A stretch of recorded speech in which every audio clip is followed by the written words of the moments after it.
આજે આ ટીઆરપી માં જે રાજકોટમાં જે ઘટના બની, ખરેખર એ ઘટના સાંભળીને આમ કાળજુ કાપી જાય ને સાહેબ.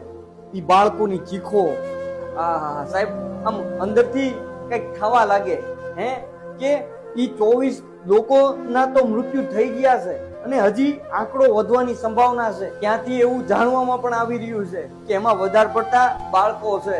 તો સાહેબ વિચાર તો કરો કે જે બાળકો વેકેશનમાં રમત રમવા માટે ગયા હોય, પણ એને ક્યાં ખબર હતી સાહેબ કે એની જિંદગીની રમત એ હારી જાહે હે.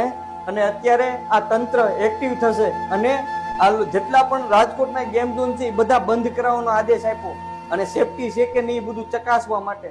તો સાહેબ હું આ તંત્રને પણ એટલું જરૂરથી કહીશ કે પેલા કેમ એક્ટિવ નથી થતા સાહેબ? જ્યારે આવા કાંડ થાય છે ત્યારે જ તમારી આંખો ખુલે છે. હે ઈશ્વર, હું તને એટલી જરૂરથી પ્રાર્થના કરીશ કે જે આ જીવ ગયા છે આમાં અગ્નિકાંડમાં,